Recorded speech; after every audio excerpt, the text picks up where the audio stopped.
Salamu alaikum azizi mtazamaji, na tumai buheri wa siha popote ulipo, na karibu kwenye taarifa kuu za runinga ya Lookuptv, ikiwa ni jioni njema ya tarehe 30 mwezi ni wa Januari mwaka 2024. Natumai imekuwa salia tu dakika moja itimie saa 1 ya jioni majira ni Afrika. Mtazamaji, ni mengi tu ambayo tumekuandalia na tunakualika kwenye taarifa hizi, lakini mwanzo hebu tupate vidokezo.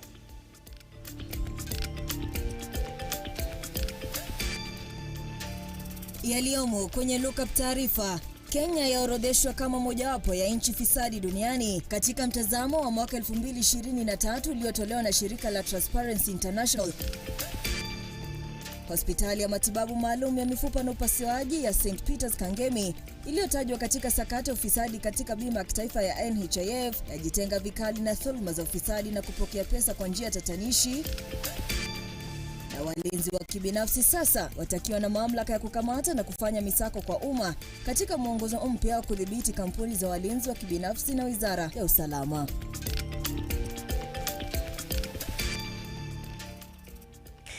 Na mtazamaji, hizo ni baadhi tu ya taarifa ambazo tumezipatia kipaumbele. Waweza kuandamana nasi hadi tamati kupitia mitandao yetu ya kijamii ikiwemo X, ukurasa wetu wa Facebook na pia YouTube.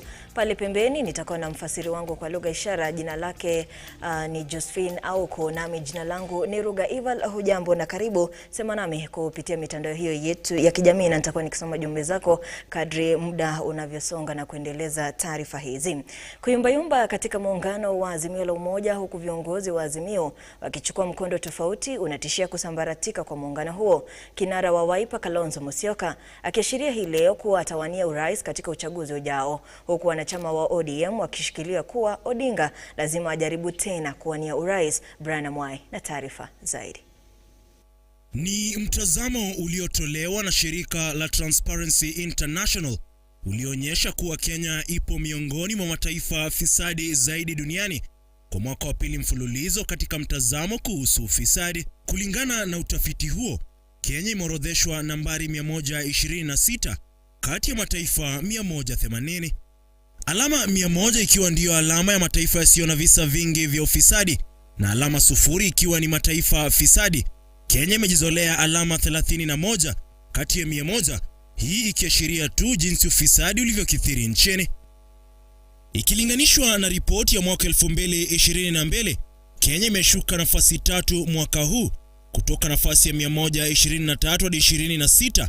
Vilevile, Kenya imepoteza alama 1 ikijizolea alama 31 ikilinganishwa na 32 ya mwaka 2022. Aidha, mtazamo huo umetaja kutupiliwa mbali kwa kesi ya ufujaji wa takriban shilingi bilioni. Na mtazamaji, tuwe radhi kwa mkanganyiko huo, lakini tutakuwa tukirejelea taarifa hiyo ya Azimio la Umoja. Kwingineko mtazamaji, walinzi wa kibinafsi sasa watakuwa na mamlaka ya kukamata na kufanya misako kwa umma. Hii ni baada ya Wizara ya Usalama kuanzisha mchakato wa kuweka mwongozo na mfumo mpya wa kudhibiti kampuni za walinzi wa kibinafsi. Akizungumza mbele ya kamati ya bunge ya usalama hii leo, katibu wa Wizara ya Usalama Raymond Omolo amesema kuwa serikali inalenga kuhakikisha kila mlinzi anahudumu katika mazingira yaliyo salama. Mevin Getembe na ripoti hii kwa kina. Katibu katika Wizara ya Mambo ya Ndani Raymond Omolo amesema kuwa Wizara ya Usalama tayari imeanzisha mchakato ambapo imeweka miongozo na mfumo mpya kudhibiti kampuni za walinzi wa kibinafsi. Akizungumza mbele ya kamati ya bunge ya usalama hii leo, Omolo amesema kuwa serikali inalenga kuhakikisha kila mlinzi anahudumu katika mazingira yaliyo salama. Energy sector, there are a number of critical infrastructure that we've been able to gazette as such and ensure that we give adequate security. So maybe a conversation with the judiciary will be important to achieve that. But also the fact that these private security officers are looking after critical infrastructure, even the ones that are in the hands of the private sector, it speaks to the agency to properly regulate that space. Mkurugenzi mkuu kwenye sekta ya walinzi wa kibinafsi Vazur Mohamed ameahidi kuwa sekta hiyo itahakikisha kuwa inatoa zana za kinga, mafunzo spesheli ya kuimarisha ujuzi wa matumizi ya vifaa vya hali ya juu vya ulinzi na magari ya kiufundi kwa walinzi kibinafsi.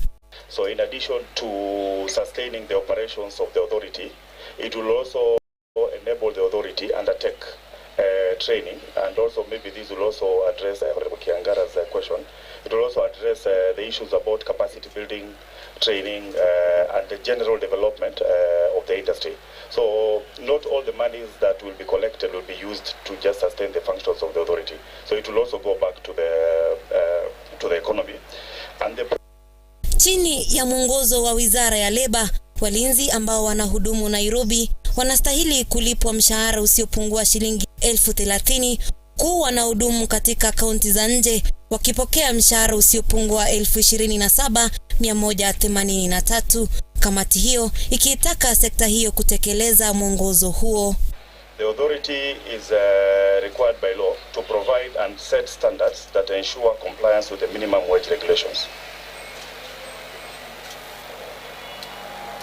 So what do the minimum wage regulations say about the minimum wage for private security? Basically, ours is to ensure compliance with the existing statutes that govern the minimum wage, which is set by the Ministry of Labor. Ours is to ensure compliance. Usalama mitandaoni bado ni baadhi ya changamoto kuu na tishio la usalama ambalo kwa sasa limeongezeka nchini Kenya, na kwenye juhudi za kusaka suluhu la kudumu, Wizara ya Usalama imeweka mikakati kuhakikisha kuwa data muhimu za Wakenya zinalindwa. The National Cyber Protection Framework, as well as the National Cyber Security Certification Standards, provisions for innovation, research and development, as well as promotion of effective information sharing arrangements to protect against cyber. Mevin Getembe, Lookuptv. Kwenye kikao sawia mtazamaji, katibu katika Wizara ya Usalama Raymond Omolo amelaani visa vya mauaji ya wanawake ambavyo vimekuwa vikishuhudiwa katika vyumba vya kukodi almaarufu Airbnbs, akisema kuwa serikali itaweka mikakati zaidi kuhakikisha wanaokodi usalama wao. Issue of femicide, I think there's been a huge outcry, and it's something that all of us have condemned. And we have taken steps to try to address. So there's been cases of people who have been apprehended for purposes of concluding investigations. But just so that for the record, this morning I've had a meeting with the PS in charge of higher education and the PS in charge of gender and affirmative action, as well as the PS representative on tourism, so that we will be issuing a communique later today on the measures we are taking to be able to deal with the situation. The truth is that there are already enough enabling laws and regulations, even in terms of the registration of those who run the Airbnbs. It's only that the implementation and enforcement has been a challenge, and we are calling on all the players to up their game, and where we need to come up with extra regulations, and that includes even the regulation we're discussing today. It will go a long way in addressing that. But then, of course, there is the bigger issue within the society that we also need to deal with, because the traditional form of engagement, a lot of it has also moved online. It speaks to what we're talking about earlier on in the morning in the cyber security. So people are dating online, people are lured online, and before you know it, we are having a crisis. Na sasa tuelekee hadi kaunti ya Kiambu, ambapo maafisa wa polisi kutoka Kiambaa, kaunti hii ya Kiambu, wanamzuiliwa mshukiwa mmoja wa mauaji baada ya kumuua mtoto wa miaka 8 na kumjeruhi kijakazi kwa kumdunga kisu. Kijakazi huyo amepelekwa katika hospitali ya rufaa ya Kenyatta, huku mwili wa mtoto huyo ukihifadhiwa katika chumba cha kuhifadhi maiti cha Kihara Level 4 Faith Charles. Na taarifa zaidi. Akizungumza katika kituo cha polisi cha Kiambaa, kamanda wa polisi wa kituo hicho, Pius Mwathi, amedokeza kuwa mshukiwa huyo alijaribu kumuua mama mtoto, ila mama huyo alinusurika kifo kwa kutoroka na kutafuta usalama. Hata hivyo, Mwathi ameeleza kwa juhudi za kutoroka za mshukiwa huyo ziligonga mwamba baada ya kuanguka shimoni lililoko karibu na jumba hilo. One Grace Wanjikumuo who is a resident in Denderu, came from a place of work, and upon opening the house, she found a man who tried to drag her inside the house, but she managed to escape. She screamed. That alerted the neighbors, who also rushed to her rescue. Aidha, mwakilishi wadi wa Genderu David Mwaura amedokeza kuwa uchunguzi wa kina unaendelea kufanyika na idara ya upelelezi DCI ili kubaini kisa cha kilichotukia. Aidha, amewahimiza wakazi kukumbatia mawasiliano kama njia ya kutatua malumbano na mizozo ya kinyumbani. Tumeongea na raia kwa sababu raia wamekasirika sana zaidi kwa sababu ya zile vitendo zimefanyika kwa hii nchi kwa mwezi mmoja ama miezi mbili imeisha, mama kuuliwa, wasichana kuuliwa. Kwa hivyo hii sasa imekuwa ni nyingine hapa, lazima tufanyike uchunguzi. DCI watakaa chini wamchunguze ndio waseme kama alikuwa peke yake ama alikuwa na watu wengine. Nasema watu waongee, kama kuna shida uko nayo na mtu unaongea, ndio kama kuna suruhu inaonekana. Badala ya kuenda pale kufikiria wewe peke yako, unakuwa na hiyo huzuni ama unapata hiyo depression, alafu unaamua kufanya kitendo cha unyama ya kuua mtu. Kwa hivyo watu waongeleshane ndio apate usaidizi. Lookuptv. Ingineko mtazamaji, hospitali ya matibabu maalum ya mifupa na upasuaji ya St. Peter's Kangemi, radhi mtazamaji, ambayo imetajwa pakubwa katika sakata ya ufisadi katika bima ya kitaifa ya afya ya NHIF, sasa imejitenga vikali na dhuluma za ufisadi na kupokea pesa kwa njia tatanishi. Akizungumza baada ya kamati ya bunge ya afya kuzuru na kukagua hospitali hiyo, mkurugenzi na mmiliki wa hospitali hiyo Daktari Wasena Gerald amebaini madai ya ufisadi dhidi ya hospitali hiyo ya kutodhibitishwa ya kuwa si kweli na kuondolewa lawama na wakaguzi hesabu pamoja na DCI. Jumanne, majengo ya hospitali ya matibabu maalum ya mifupa na upasuaji ya St. Peter's Orthopedic and Surgical Specialized Hospital yaligeuzwa uwanja wa ukaguzi. Kamati ya bunge kuhusu afya kizungushwa katika vitengo tofauti kukagua hospitali hiyo na kutathmini uwezo wake wa kutoa huduma mbalimbali chini ya mpango wa bima ya NHIF. Hospitali hii ikiwa imetajwa kuhusika pakubwa na ufisadi uliosababishia taifa hasara ya mamilioni ya pesa, ikikisiwa ilipokea malipo kutoka NHIF kwa njia tatanishi. Baada ya ukaguzi huo kilifuata kikao cha mahojiano. Daktari Wasena Gerald ambaye ni mkurugenzi na mmiliki wa hospitali hii akiweko kwenye mizani na wanakamati, huku utata ukiibuka kuhusiana na pesa nyingi hospitali hiyo ililipwa na NHIF ambazo zilizidi zile za hospitali kuu ya Kenyatta, licha ya Kenyatta kuwa na uwezo mkubwa wa matibabu. Your facility was given a specialized surgery package during the preparation of the 2018-2021 cycle contract, but this was not part of the instruction from benefits and contracting as per your contract. What could be the difference? Why are there discrepancies between dates of admission and dates of discharge in the hospital files and patients' files in 57 claims amounting to 11,729,500?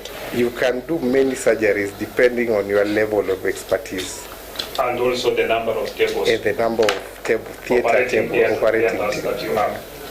So when I started doing knee replacement, I would take 3 hours. By the time when I left India, I came back, I will do a surgery for knee replacement for 30 minutes. Kamati kidadisi zaidi kuhusu milioni 400 hospitali ya St. Peter's inadai NHIF na madai ya bima ya zaidi ya milioni 10 ambayo hayakuidhinishwa na bodi ya NHIF. So the contract people came when they had a communication with the benefits. There was a clarification from the benefits within the same organization, and in their last communication they actually said that they have it's called what to let yeah. And that's what I wanted you to make very clear. Yes. That the people who had queried you were NHIF. Yes. The people who gave contract are NHIF. Then they queried. The people who later understood that the same mistake is NHIF. Yes. Huku kamati ikizidisha maswali, Daktari Wasena Gerald amejitenga na ufisadi na kusema masaibu anayopitia ni kufuatia ukaguzi wa hesabu uliompaka tope. kwa kuchapisha ripoti bila kuhusisha hospitali na baadaye kukiri kosa hilo. Aidha, Gerald anakariri uchunguzi wa DCI umemwondolea lawama na kufutilia mbali madai hayo. I was cleared by the DCI. You have a letter to that effect? Yes.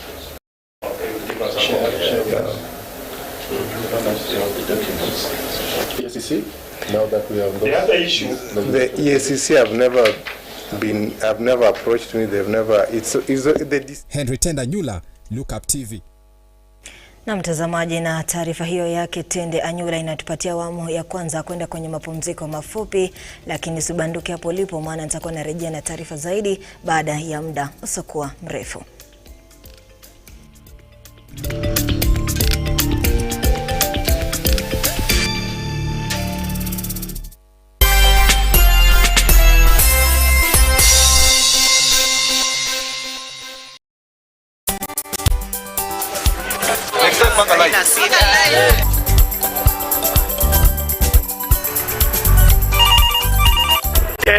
Mambo ni mawili: kufikisha, kumwaga na kurudi. Kulala ni mwaka mpya.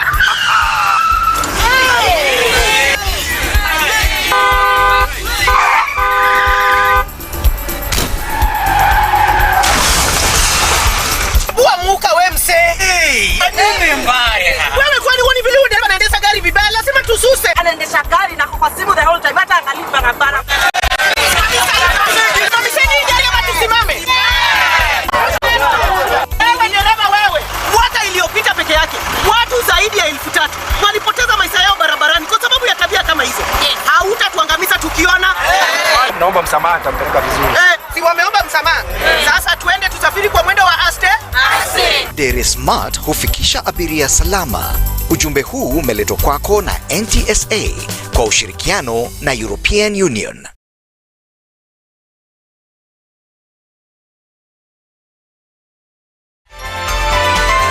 Infinity Industrial Park is one of the largest private industrial parks located along Eastern Bypass, Nairobi, which provides modern infrastructure for smooth operations for industries and business enterprises. Infinity Industrial Park offers world-class amenities and facilities with wide roads, a police station, a power substation, fire station, public transport stage, hospital, and shopping mall. In addition, Infinity Industrial Park also offers CCTV cameras, 24-hour private armed security patrol, sewer, water, fiber optic cable, and 3-phase power connection, added to public utility, canteen, and dining areas. Sail on the golden opportunity to invest in Infinity Industrial Park, fully serviced warehouses at a special price of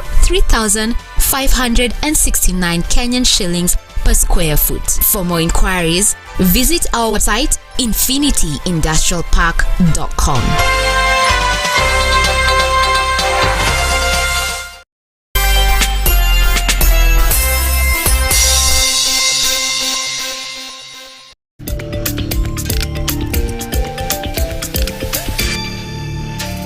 Karibu tena mtazamaji, unaendelea kupokea moja kwa moja taarifa kuu za runinga ya Lookup.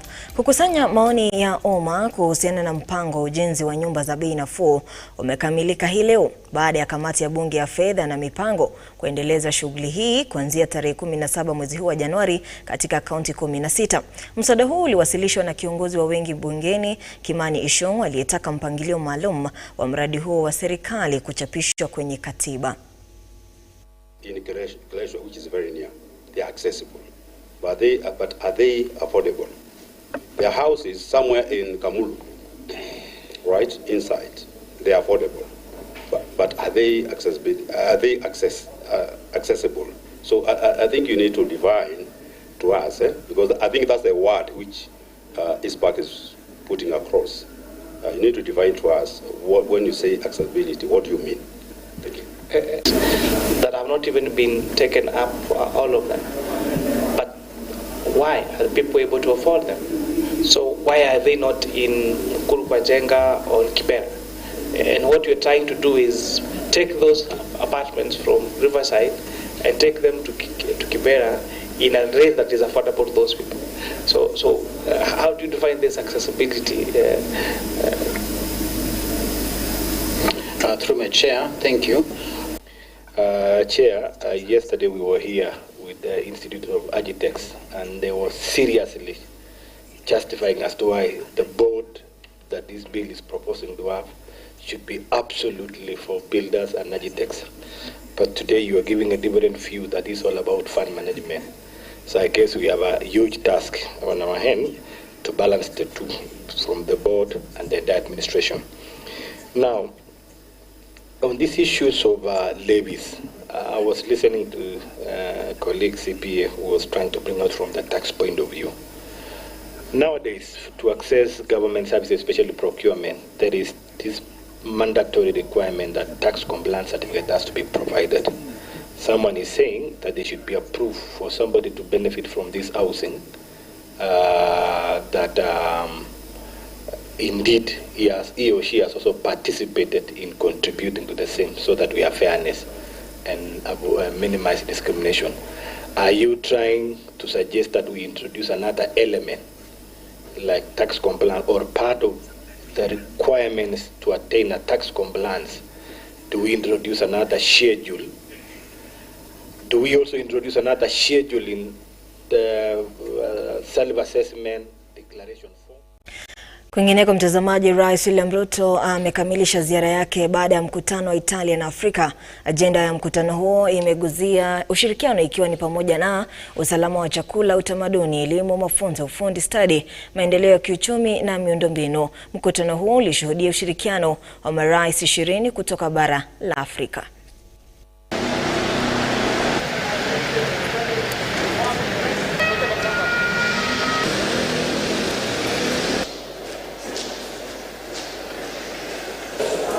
Hello. How are you, good man? You're well? Okay. Thank you. Thank you, my good man.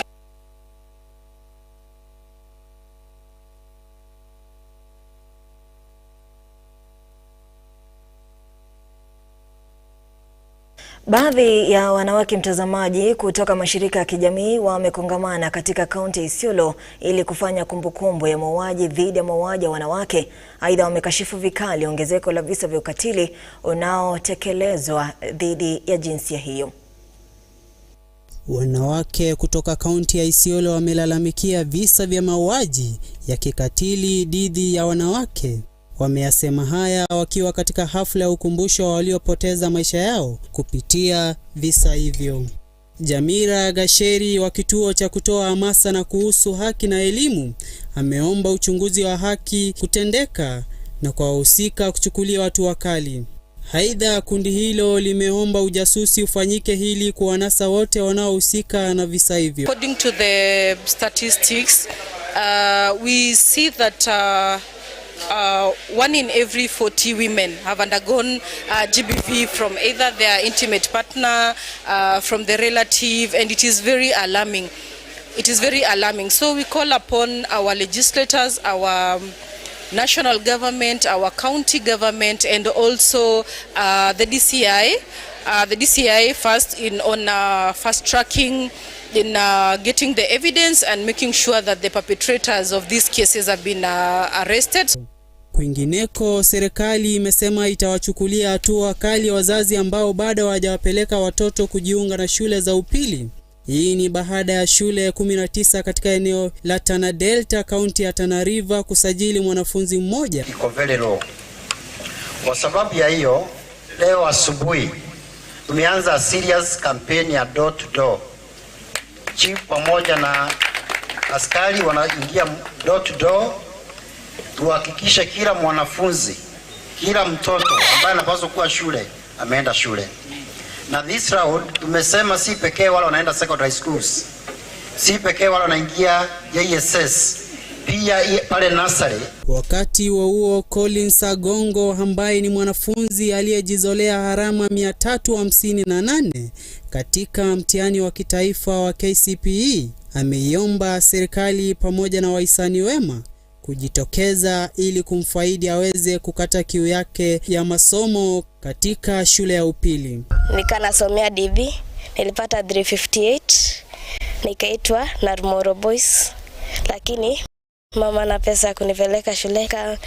Mtu yote anisaidie niende shule na nikiwa mkubwa nataka kuwa pilot. Mwishi wa Huma Moses Kuria ametoa honyo kali kwa vio vya kibinafsi ambavyo vinahusika katika ubatilifu wa fedha. Aidha, Kuria amehonya vio vikuu ambavyo vinachelewesha mishahara ya wanaohudumu katika vio hivyo. Haya yanajiri huku akidokeza kuwa mashirika ya kiserikali ambayo hayafanyi vizuri yatabinafsishwa. And you know, my brother, Professor Machogu, is really, we really need to give it to that man. Because he has really faced the bull by the horns. He is slaying the dragon in terms of mismanagement of our public universities. In terms of transforming the way we finance our public universities. And so therefore, I'm also asking public universities, which are also state corporations. The government is doing its part. The president is doing his part. The minister is doing his part. Now it's up to you. There is no excuse. There is no excuse for not having prudent financial management. Daniel Omayo, Runinga ya Lookup.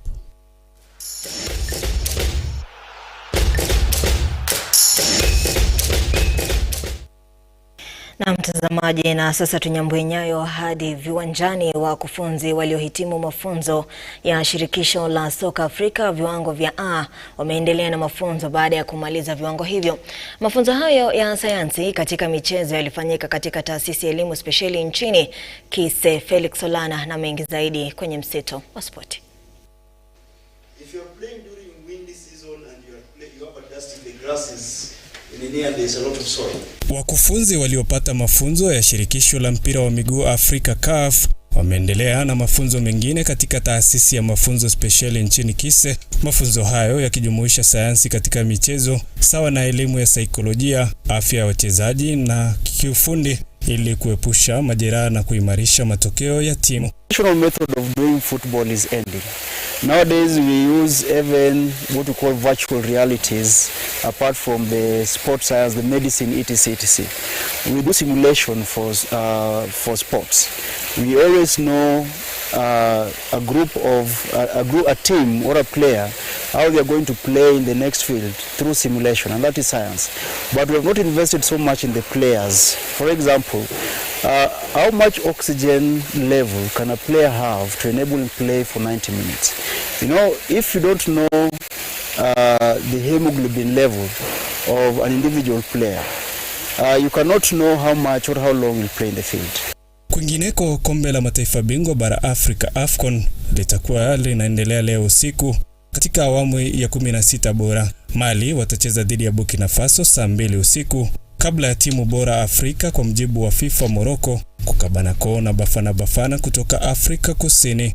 Hatimaye ligi kuu nchini Uingereza EPL litakuwa linaingia katika mzunguko wa 22 usiku wa leo. Arsenal watakuwa nyumbani Emirates kuvaana na Nottingham Forest saa 4:30. Fulham watatesa nyasi za Craven Cottage dhidi ya Everton saa 5 kasorobo, wakati sawa na Luton Town watacheza dhidi ya Brighton. Nao Crystal Palace watamenyana na Sheffield United saa 5 usiku, wakati huo Aston Villa wakiwalika Newcastle United ugani Villa Park. Felix Solana, Lookuptv, michezo.